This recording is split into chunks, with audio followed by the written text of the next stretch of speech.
ప్రభుత్వం ఉన్న శాంక్షన్స్ ఇస్తాం, దానికి అప్రూవల్ ఉండదు, దానికి అడ్మినిస్ట్రేషన్ శాంక్షన్ ఉండదు, దానికి ఎస్టిమేట్స్ ఉండవు, డిజైన్స్ ఉండవు. అందుకనే కదా చెక్ డ్యామ్ అనేది వర్షం టెన్త్ ముక్కుపోతుంది.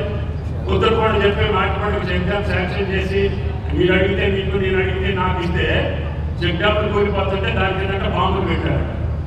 బుద్ధి ఉండాలి మాట్లాడటానికి. ఎవడైనా రైతు పంట పుట్టినోడు, మానవ పంట పుట్టినోడు, ఇరిగేషన్ కట్టినటువంటి కాళేశ్వరం కింద బాంబు పెట్టిందంటే ఎవరికి పిచ్చి పుట్టినట్టు? అసలు ఆ మాట్లాడడానికి అసలు మీకు అసలు మానవత్వం ఉందా? అంత సివిలైన మాట.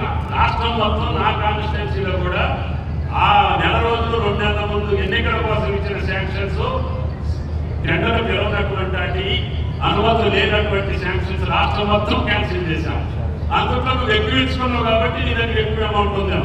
అయినా కానీ ఆ పాపం అటు మరి పద్ధతి ప్రకారంగానే ఇవాళ ఇండియా స్కూల్ ఇచ్చాం గజ్వేల్కి, మాజీ ముఖ్యమంత్రి గారి నియోజకవర్గం. నీ నియోజకవర్గంలో కూడా ఇస్తాం. ఇందులో డిస్పారిటీ ఉండదు. ఇప్పుడు రైతు భరోసా ఇస్తున్నాం 9,000 కోట్లు, సిద్దిపేట కాకామా? రుణమాఫీ చేశాము, సిద్దిపేట కాకామా? ఏది ఆపలేదు. కానీ పద్ధతి ప్రకారంగా పాలించే ప్రభుత్వాన్ని కూడా నాకు మాదిరిగానే వీడు ఎందుకు చేయట్లేదని చెప్పి మీరు అనుకుంటే అది మీ బుద్ధి తక్కువ, మీ పాస్తనం, మీ యొక్క లేఖితనం. ఇలాంటివన్నీ నేను ఎక్కువ చెప్పలేను. Thank you.